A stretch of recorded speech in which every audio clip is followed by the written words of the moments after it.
Welcome, everybody. Thank you so much for your patience. All right, so let's go ahead and get started. Good morning. My name is Teresa Garcia. I'm the Director of Training here at NMCA-DB. This is your Advocacy Cafe session this morning. As usual, this session is being recorded just in case you need this information for future, would like to share with your organizations or community. You will also get a survey at the end where you can complete it to get your certificate of participation. And for those of you joining us on Facebook, please ask your questions in the chat, and I will make sure to answer those questions for you. Let's see now. So with that being said, I'm going to now turn it over to your facilitator for the next hour and a half. It doesn't have to be that long, but just it's an hour and a half today. So the title for today is going to be Advocacy on the Eastern part of the Navajo Nation. And so we are joined with Elaine J. King. So she is the Community Involvement Specialist for the Family Harmony Program with the Navajo Department of Family Services. And so she's been in the field of prevention and intervention services for victims and survivors of domestic violence and sexual assault for at least 25 years. So we're really excited to learn more about the services that are being offered on the Navajo Nation and possibly get this information out to our communities and learn more. So with that being said, I'm going to turn it over now to you, Elaine. Thank you so much for joining us this morning.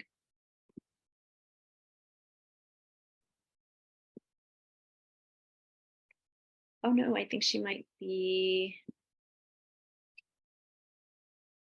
frozen.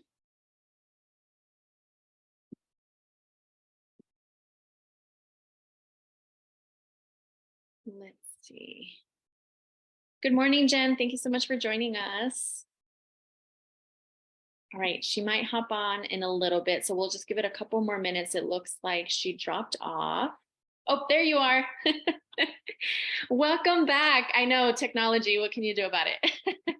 All right, perfect. So thank you so much for hopping back on, and I'll go ahead and turn it over to you now. Okay, Teresa, thank you so much. And again, because we are on the eastern part of the reservation, our service is not like really accurate. So if I get lost or anything, and then feel free to jump in and kind of bring up a subject or something while I try to log back on again. But our internet services, it really drops a whole lot. It's not really, it's not intact too well right now. Not only that, but we switched over to a whole new system. But good morning, everyone. I am, like you said, my name is Elaine King. I am a community involvement specialist with the Department of Family Services under Department of Family Services with Family Harmony Program. I am a mom. I am a grandma and a nolly. And for some of my relatives that may be joining us, I'm Twitich my mom. My dad is Twahagalini. My nollies are Ashihi, and my Chays are Kia'ani. And that's who I am. I'm of the Navajo tribe here on the Navajo Reservation, on the eastern part of the Navajo Reservation, which is the western part of the western part of New Mexico. So that's who I am. I've been in this field of domestic violence for plenty of years. I come to you with probably more experience than more of in higher education.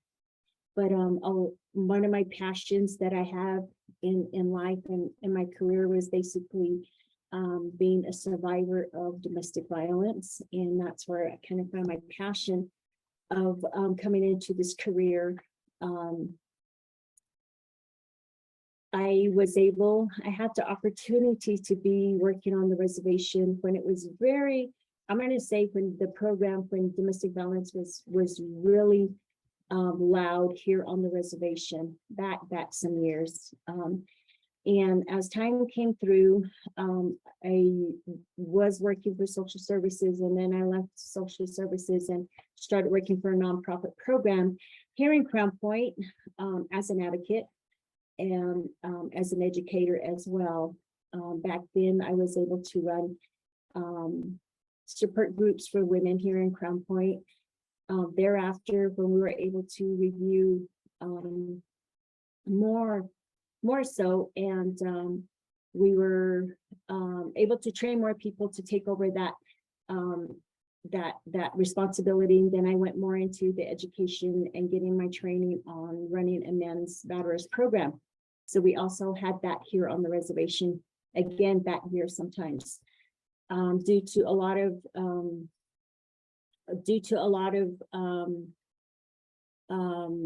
networking. I was able to move forward and really have the opportunity to get the experience of running a program, which was great.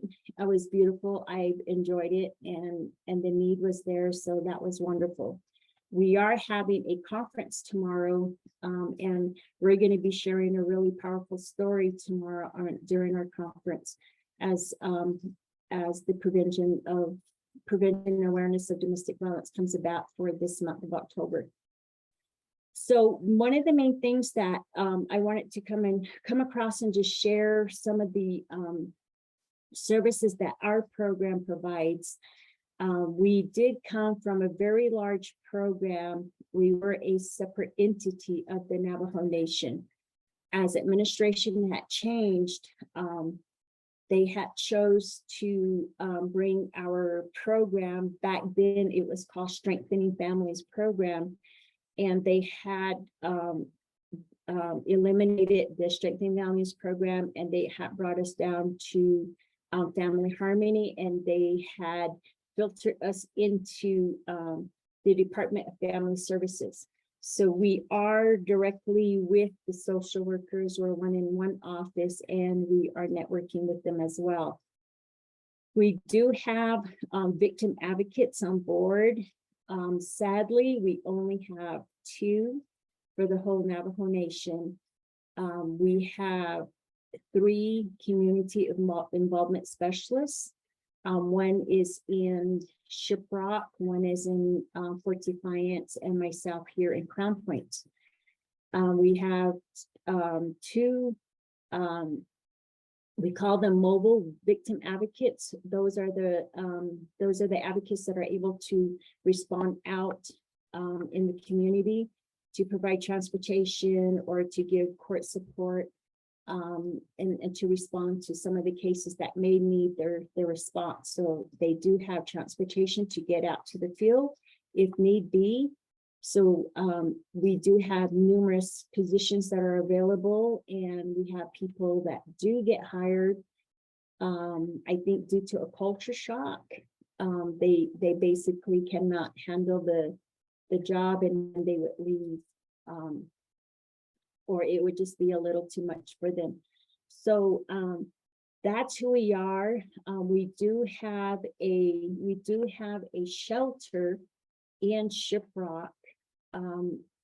We were able to shelter, victims there, but because of the lack of staff, we ended up with only 1 or 2 staff there, and now they're not able to house people because of staff shortage. So she's only working and keeping the crisis line open, and she is taking calls. But we're doing the best that we can to network and to try and provide transportation out to the individuals that need transportation for safety. But again, that I do have our brochures. I will upload those before the end of my presentation.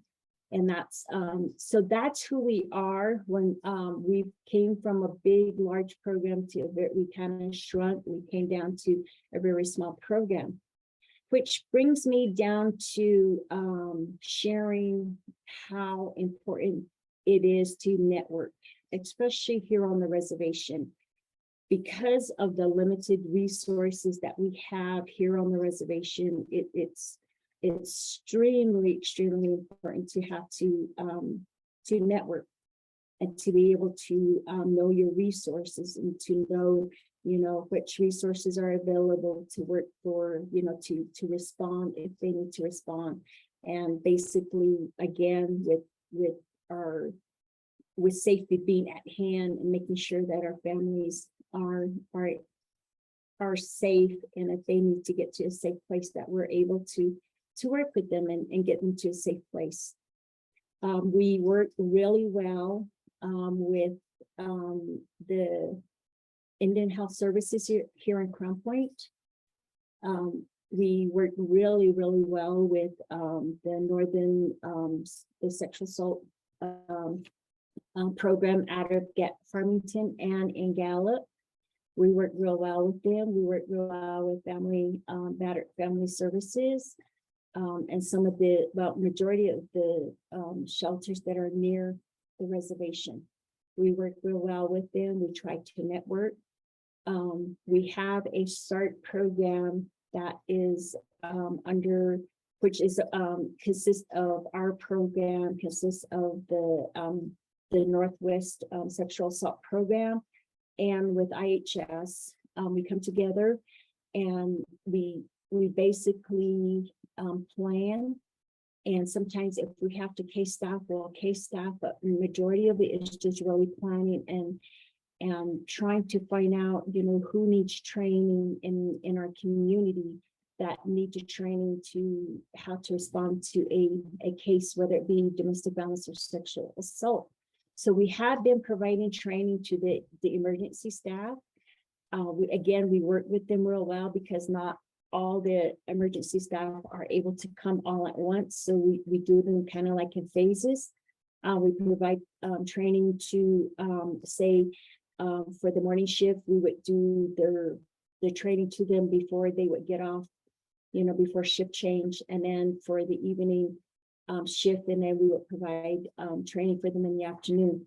And basically the information that we share with them is providing our health professionals material on, what we would be able to give them, brochures, phone numbers, where do they need to call to in case they need someone, for a certain need, advocates who are available with whichever program it would be. If there's substance concerns that need to be, brought up, we would bring in that program.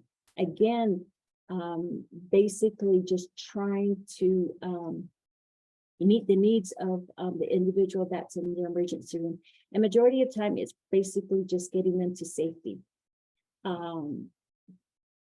When for law enforcement, we provide a packet for law enforcement, and which we are going to be doing again here shortly. We put pamphlets together. We give, in one folder, phone numbers again that are available, pamphlets that are available for them, protection orders that are available. We put them in folders for them, and we teach them how to use that. We provide them services on, who's going to be available during this time. We have different people that are on call, who's going to be on call. So there's a lot of information that we provide to the first responders in case they do need services from our program. If they do need an advocate and on.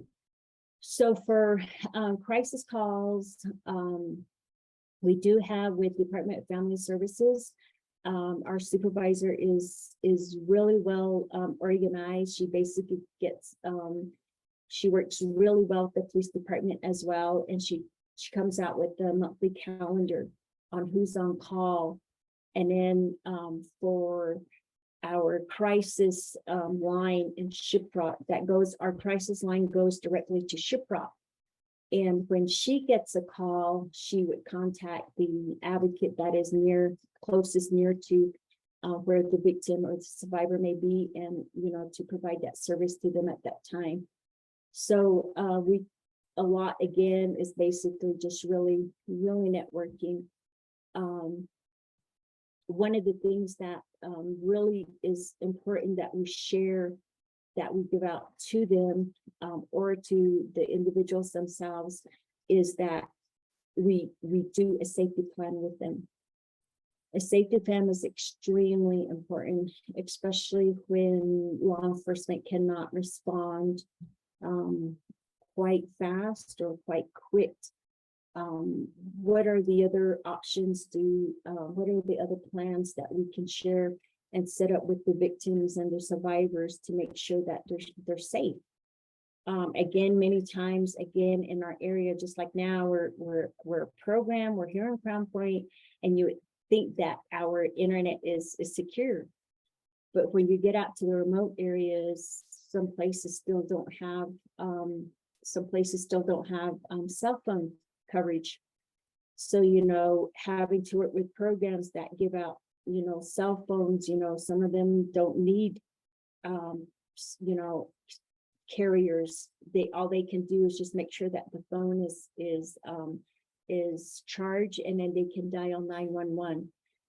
There's a case that we worked with before to where the victim was there and her family was really concerned about her, and they lived in distance. But the good thing about it was they could see where she lived. So we did a safety plan with her and the children on using the porch light. If she would flip the porch light off and on, or if one of the kids would flip the porch light off and on, and her relatives would see it from a distance, and then they would know, it's time to call the police. They're in danger. So there's a lot of different and it's just being really creative and being able to handle, to be able to develop a safety plan and working within themselves. They really would know, what will work and what will not work. And it's basically just making sure, again, their safety is a priority. So one of the things that we're really concentrating on now is doing safety planning. What are the things, what kind of plans can work? Who can be a part of a safety plan? Where can they put safety? Where can they put their little belongings in a safe place? Who's able to support them? One of the things that we realized as well was it's really important for their supporters, whoever is supporting them, is to really understand how the dynamics of domestic violence works, and how, just understanding the whole concept of domestic violence. Because if we don't understand, what domestic violence is about, if we don't understand how it works, if we don't understand the sense of power and control, it's really hard for family members or for friends to give any kind of support. Because if we don't understand that process, the first, conclusion that we're going to jump to is blaming her. Why did she go back? It's always her fault. She just goes back, so really making the people that are giving her that support, making them understand why, sometimes there's really no option but to go back, because our system sometimes is just not only that does it fail at some point in time, but there's just not that much manpower to be out there, especially with our program. Like I said, right now we've only have 2 victim advocates that we're stretching apart. Our victim advocate here in Crown Point sometimes responds to cases or transportation down to Kayenta. And with the pandemic, just playing a big role in this whole process, there's certain counties that don't take, victims from a different county. They stay only within their county. So we have to network and see where we can take them for safety, whether the distance, not making the distance, being concerned about the distance, we make sure that they are taken to safety.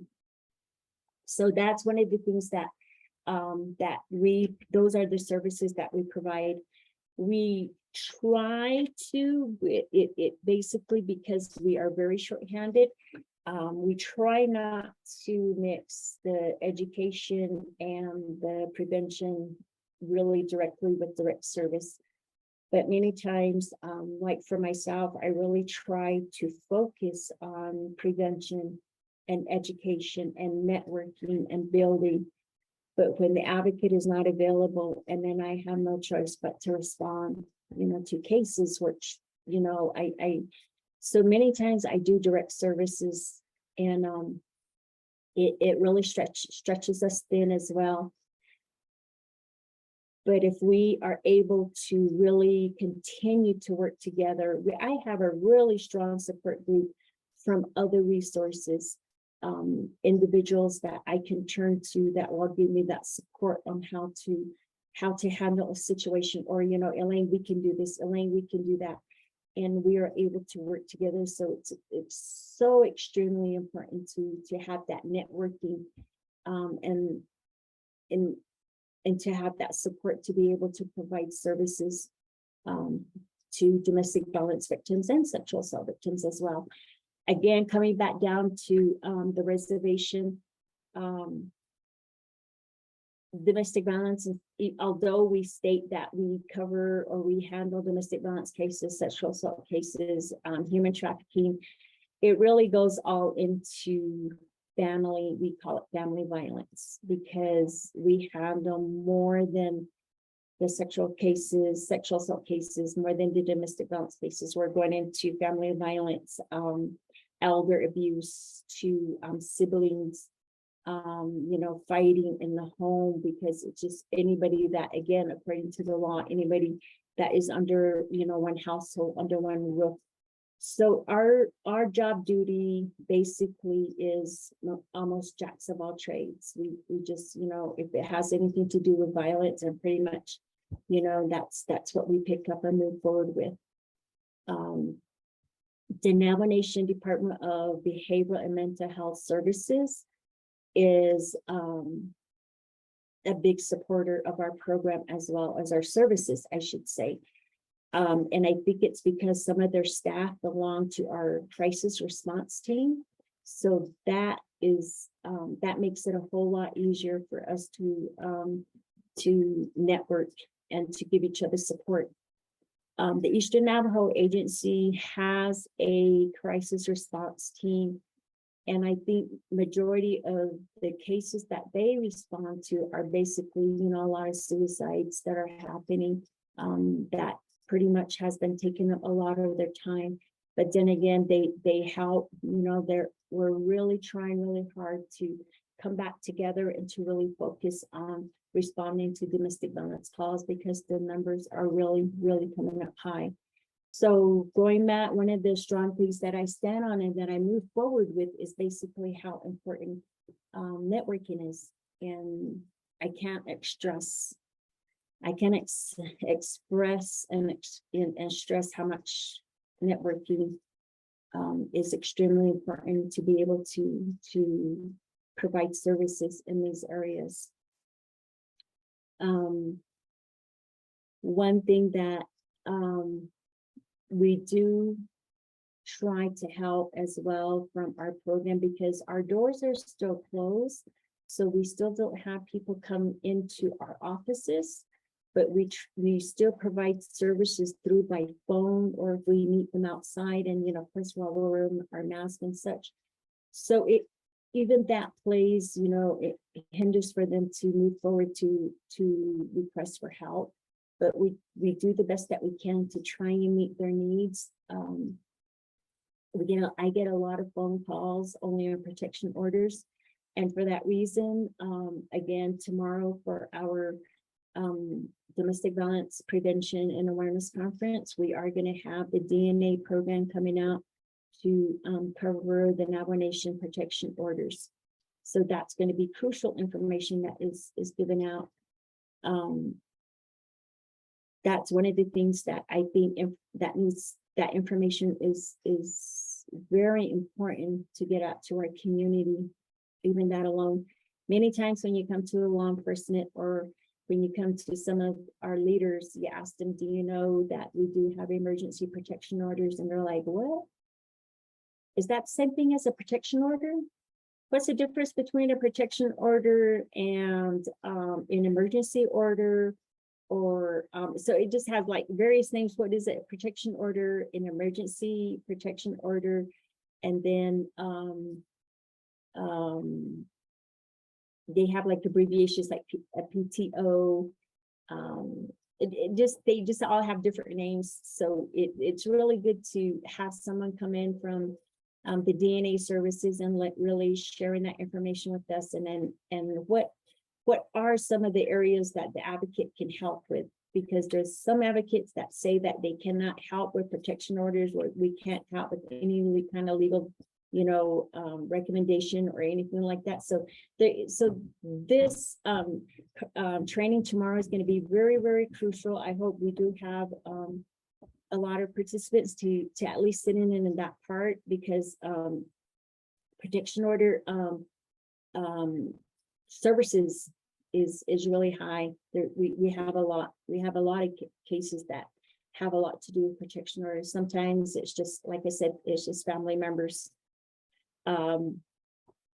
What else can I cover? Is there any questions? Am I going too fast? Am I doing okay? Is there any questions that anybody might have? I keep looking down at the chat and thinking, should I open up my chat and start reading, but I'll lose my focus on what I'm saying. No, you're okay. Everybody's just introducing themselves from where they're joining us within our programs in the community, but no questions just yet.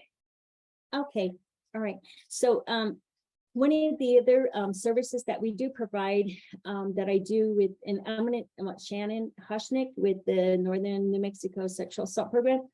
One of the things that we do as well is going into the schools and providing the students with training and education, a lot to do with good touch, bad touch, teen dating violence. Sometimes on my part, I do some of the bullying. And so again, going back down all the way down to the schools, providing education to them. When I do, for a good example, if a Head Start program would ask me to come in to do a presentation, and then I would come in and do a presentation to the children. And how does, how do you present, prevention of violence to children at that age?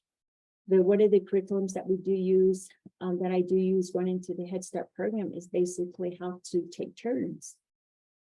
How to share, because even us as adults, many of us don't know how to share. Many of us don't know how to take turns. And, even at a very young age, if we are taught how to take turns and how to share, and then we would have, really learned the respect of our own boundaries, and being able to give if we need to. And if we only have one object, how are we going to be able to share that object, taking turns and not having to fight to see who's first or who's second, or you're always first or you're always second. So those are the kind of information that we give down at the very lower school level, the grade levels. That's the kind of information we go into. We've gotten a lot of concerned parents that are calling about their kids, especially at the middle age level, especially the boys when they're going into becoming a young adult. How are they going to, many parents don't understand how the boys go and take that transition into becoming a young adult. And many times when boys are not able to make that smooth transition, their frustration and a lot of the thoughts become, really confusing, and then a lot of the confusion turns into a lot of anger. And so that's one of the things that we share with them as well. And then going into teen dating violence, or teen dating, what responsibility lies on you as a young adult to get into a relationship? So those are some of the things that we do cover really respectfully. We get a lot of really good response. One of the things that we truly believe in is when we're going to go in and do training, we do evaluations, because evaluation helps us to improve. If there's recommendations from the people attending our training, and there's concerns, or there's recommendations that they provide on how we could always improve, that's extremely important to us as we move forward as well. So that's what basically we provide from our program. We do best our work. We continue to do the best that we can by networking, by sharing, by coming together. Which brings to us with our Domestic Violence Awareness and Prevention Month. We had we opened up our month in October with a ribbon distribution, where there was ribbons given, in parking lots, and everything was pretty much just handmade, which was more meaningful. They were giving with flyers, and I believe I have flyers here.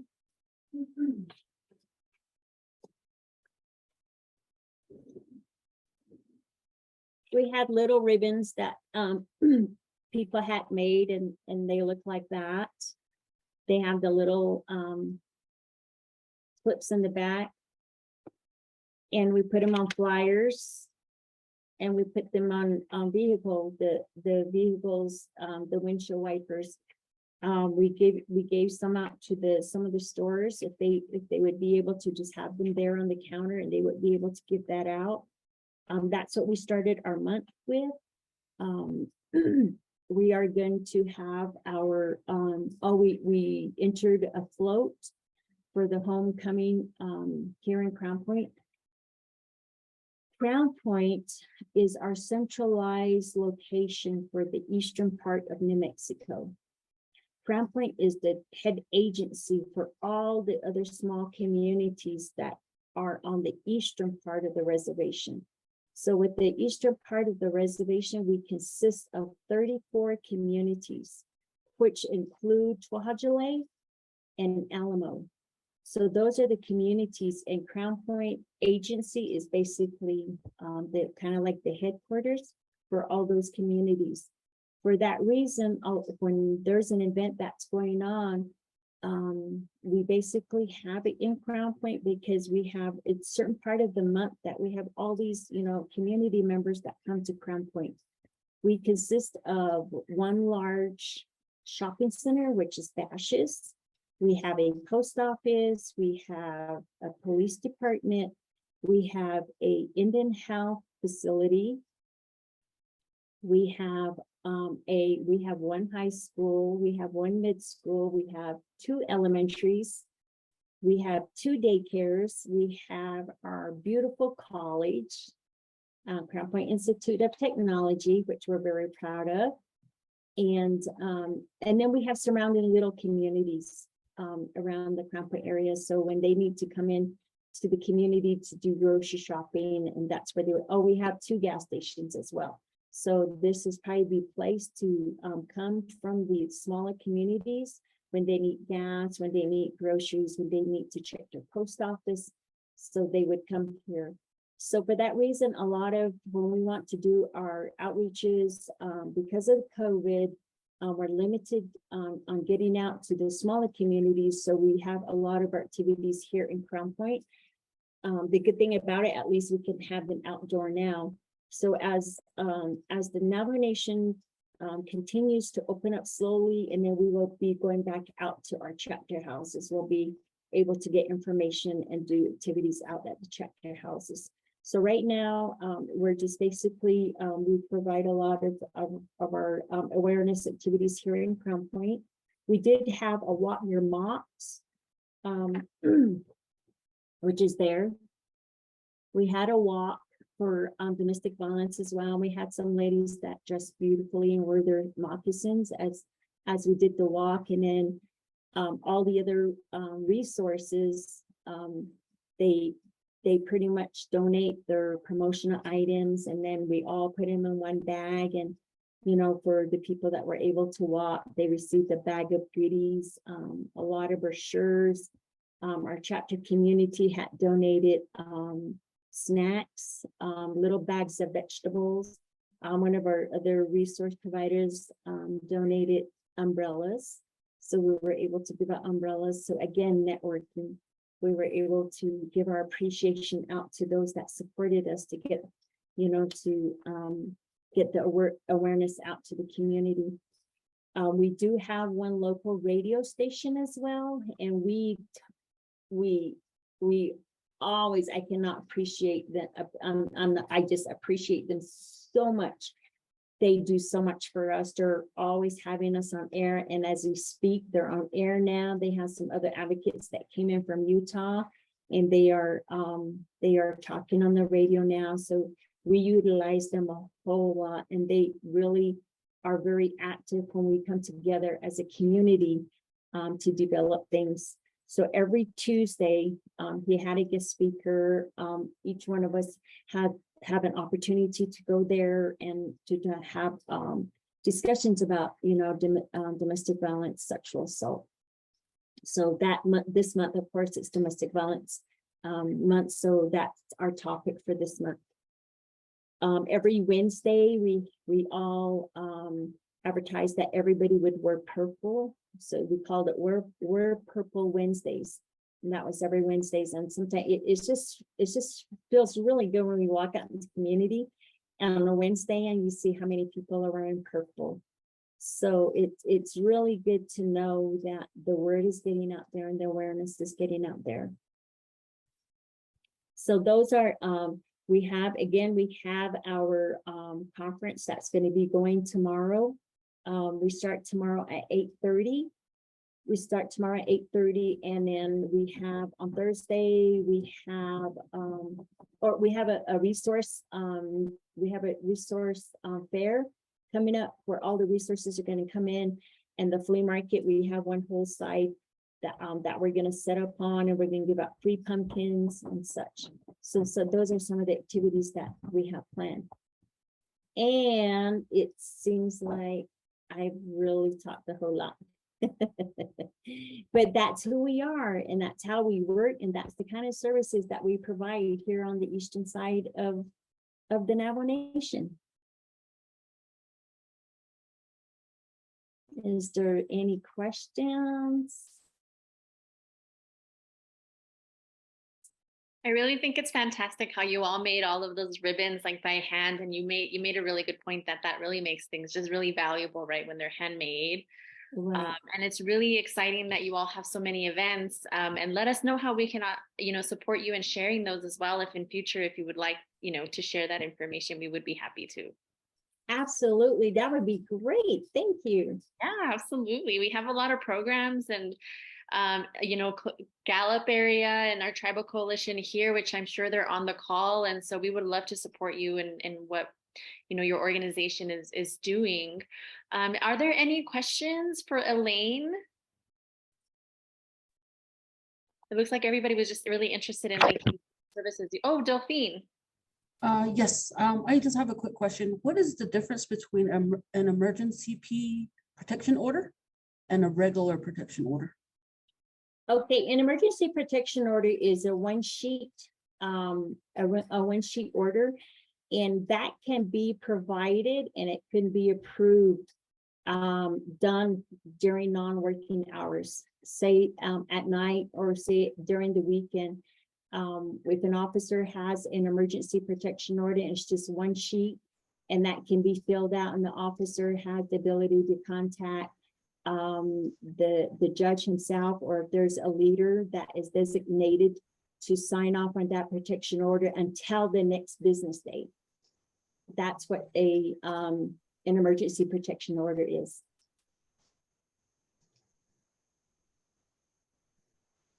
Yeah, I have a question, Elaine. I'm Elsie. I'm with the Family Crisis Center here in Farmington. And I know you had mentioned that you're over in the eastern area of the reservation. So, would Shiprock have the same kind of social services that you kind of spoke of? And if so, do you have their contact information? Yes, I will upload before I leave here. I will upload our brochure, both the front and back, and there's phone numbers on there, and the one for Shiprock, the phone numbers on there too as well there. Okay. Hi, my name's Nadine Hedon. I'm the director at the Grants Public Library. So I'm in your general vicinity. I know that we service a lot of a lot of our patrons come from your area, from, you know, the Theroux and Window Rock, Crown Point, all those areas. So I think that I would be more than happy if you guys are having any kind of events or anything. I'd be more than happy to, you know, post them here at our library, help you guys get it out there, because I know that it's one of those things where a lot of times people tend to leave their area. Yeah. And there is domestic violence, and we, like I said, we do see a lot of residents from out that direction. So anytime you're having any kind of events or any kind of services or whatever, feel free to send. I will give you my email information, and I'd be happy to post your information here at the library. Your brochures, I would love to, if you're fine with it, print some out and just have them here available for people to take, you know, and have them for their information, for resources and for contact, because I think that it's important that surrounding communities, we all need to work together to make sure that, you know, the word is getting out there and the resources are known. Because that's the biggest thing, is people just don't know what they have and what's available to them, and they don't know how to use the resources that are available. So, you know, feel free to, any information you have, send my way, and I'll be happy to share it on my side too. Thank you. Awesome. That is so wonderful. See how much resources I'm already getting right now? That is Right, so yes. cool. Thank you. And I'll include Elaine's contact information